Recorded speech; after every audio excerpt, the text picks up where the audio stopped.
तो आज हम स्टार्ट करेंगे फंडामेंटल ऑफ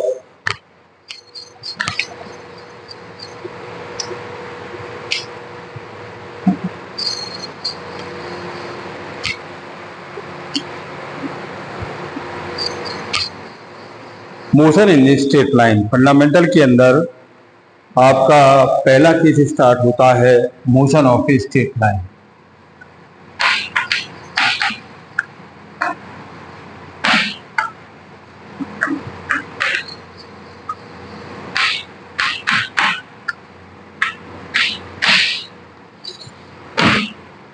अब इस मोशन ऑफ स्ट्रेट लाइन में हम इसका इंट्रोडक्शन अगर लेते हैं तो इंट्रोडक्शन में हम सबसे पहले स्टार्टिंग करेंगे इसका मैकेनिक्स रिलेशन से। एक मैकेनिक्स और एक statics.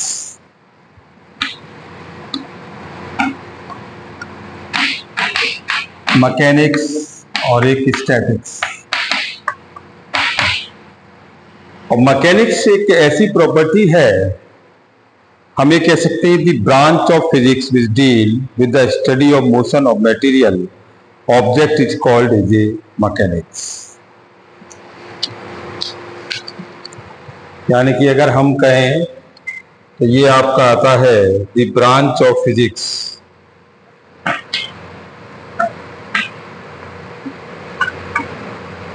The branch of physics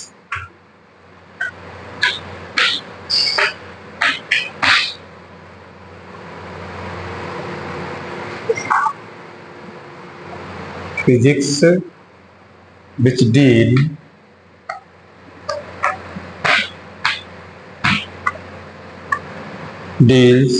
with the study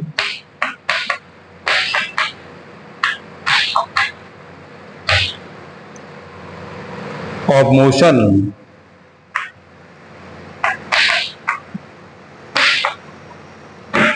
of material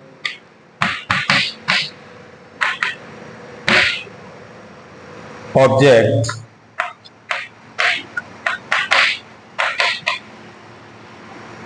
called mechanics।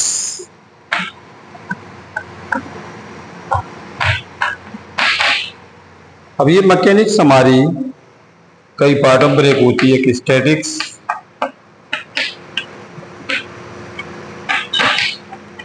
Kinematics और थर्ड है आपकी डायनामिक्स।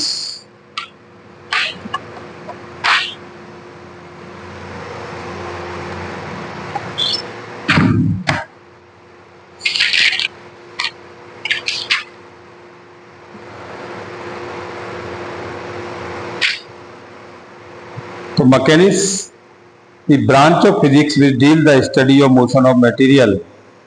किसी भी मटेरियल के बारे में अगर हम डिस्कस कर रहे हैं, वो मटेरियल कोई भी हो सकता है, पार्टिकल के रूप में या कोई रिजिड बॉडी के रूप में।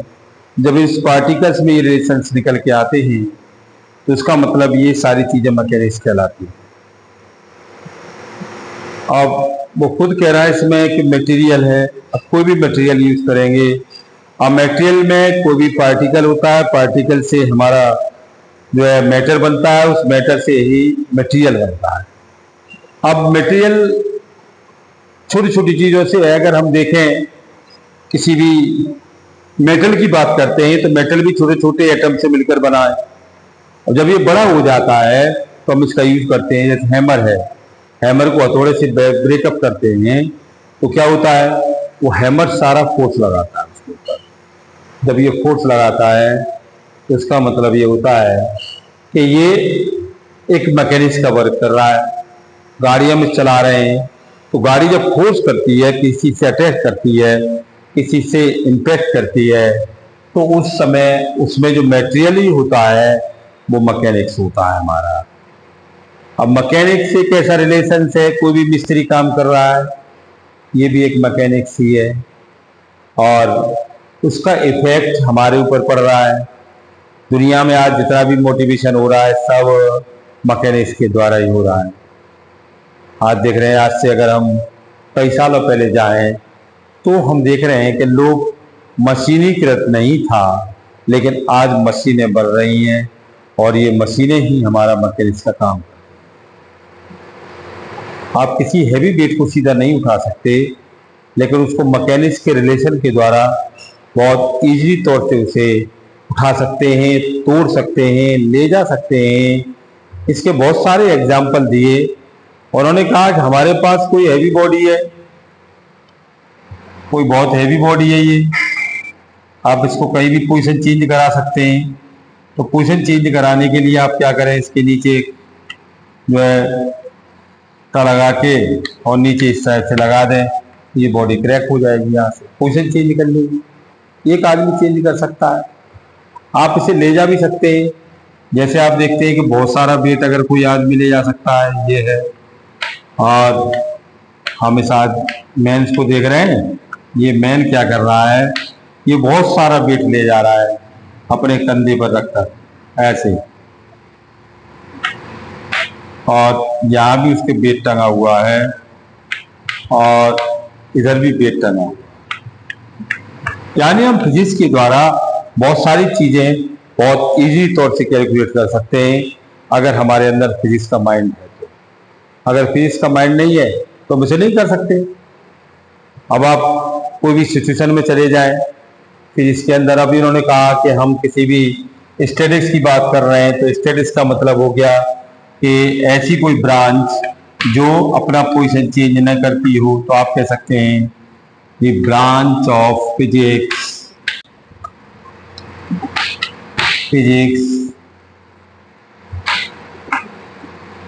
which deals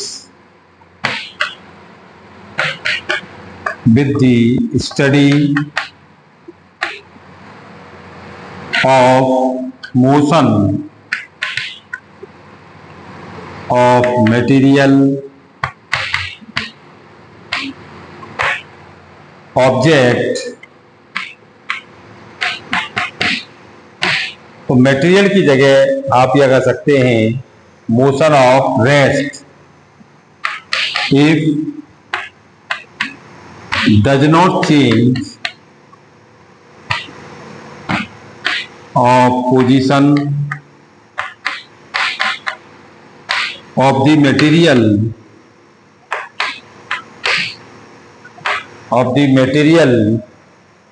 is called statics. जिसमें आप कह सकते हो बिल्डिंग्स हैं, ट्री हैं,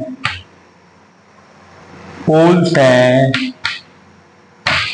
हाउसेस हैं, और क्या कह सकते हो, माउंटेन कह सकते हो। ये सभी क्या है, ये अपना पोजीशन चेंज नहीं करते हैं, तो ये सभी स्टैटिक्स में आते हैं।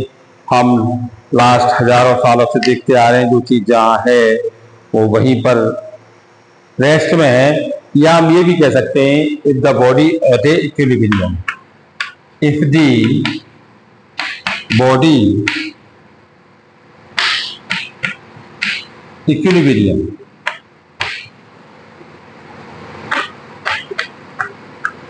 इक्विलिब्रियम में अगर बॉडी है तो भी हम ये कह सकते हैं कि वो स्टैटिक्स वाली कंडीशन है ना। काइनेमेटिक्स है, डायनामिक्स है, ये सब इसके दूसरे पार्ट होते चले जा रहे हैं। तो मैकेनिक्स में फंडामेंटल ऑफ फिजिक्स के अंदर मैकेनिक्स को हमने समझा, स्टैटिक्स को समझा। काइनेमेटिक्स में क्या है, कोई भी बॉडी हमारी पोजीशन चेंज करती है, जब पोजीशन चेंज करती है काइनेमेटिक्स के अंदर, तो आप without taking the account factor which is the case of the change of the motion of the material, कोई भी मटेरियल आपका पोजीशन चेंज करता है तो आप कह सकते हो the branch of physics which change of position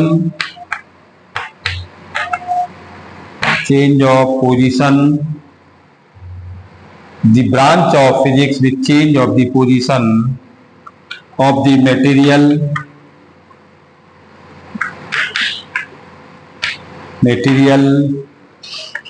is called kinematics। अब ये दो पार्टों में टूट जाता है काइनेमेटिक्स, एक वन डायमेंशनल, एक टू डायमेंशनल,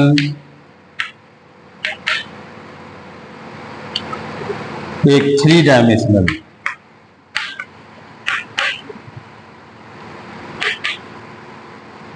तो तीन डायमेंशनल में ये ब्रेकअप हुआ तो काइनेमेटिक्स जो है तीन पार्टों में ब्रेक कर गया, यानी कि ऐसे ऑब्जेक्ट जो वन डायमेंशनल में मोशन कर रहे हैं, दूसरे ऐसे मोशन ऑब्जेक्ट जो कि हमारे टू डायमेंशनल मोशन कर रहे हैं, और तीसरे ऐसे जो थ्री डायमेंशनल मोशन कर रहे हैं।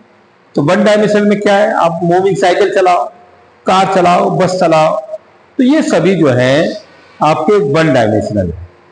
और यदि हम इसको टू डायमेंशनल की बात कर रहे हैं तो टू डायमेंशनल में क्या है, किसी बॉडी को हमने रोटेट करा दिया, सर्कुलेट चल रहा है, मोशन कर रहा है बॉडी कोई भी, तो भी आप कह सकते हो कि बॉडी हमारी जब सर्कुलेट पर है तो इसका मतलब है कि बॉडी हमारी टू डायमेंशनल में मोशन कर रही है। थ्री डायमेंशनल है तो थ्री का मतलब हो गया थ्री डायमेंशनल, जैसे मॉस्किटो फ्लाई है तो रूम में मॉस्किटो फ्लाई कर रहा है।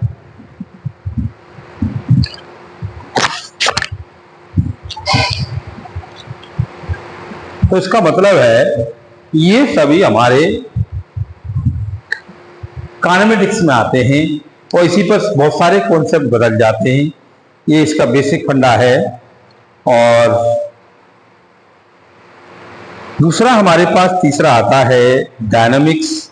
इसका मतलब study of motion of object. तो ये तो मटेरियल पे था, काइनेमेटिक्स, स्टैटिक्स, जबकि ये ऑब्जेक्ट पर काम करता है। तो आप ये कह सकते हो the object change of position, the object change of position is called dynamics। यानी कि ये हमारे पास डायनेमिक्स आ गया। इसमें कोई भी ऑब्जेक्ट है, कोई एलिवेटर लेके जा रहा है, कोई ऑब्जेक्ट कार लेके जा रहा है, कोई बस लेके जा रहा है, कोई ट्रक लेके जा रहा है। अभी आपने देखा कि एक एरोप्लेन क्रैश हुआ तो उस एरोप्लेन को किसी ऑब्जेक्ट ने डायनामिक मोशन में चलाया था, उसके बाद उसके दोनों इंजन बंद हो गए तो उसका जो मोशन है वो रिटार्डेशन में कन्वर्ट हो गया और वो बायोंसी फोर्स को बढ़ा नहीं पाए। जब बायोंसी फोर्स नहीं बढ़ा उसमें तो वो क्या हो गया, प्लेन क्रैश हो गया। तो अब दुनिया में साइंस यही चल रही है कि हम किसी भी चीज का उसका प्लान भी हम कैसे चलें। हम कोई भी चीज रनअप कराते हैं तो रनअप कराने के बाद उसके प्लान बी को हम कैसे सेटअप करें। तो आज इतना ही हम कराएंगे। Thank you very much. आगे देखी जाएगी।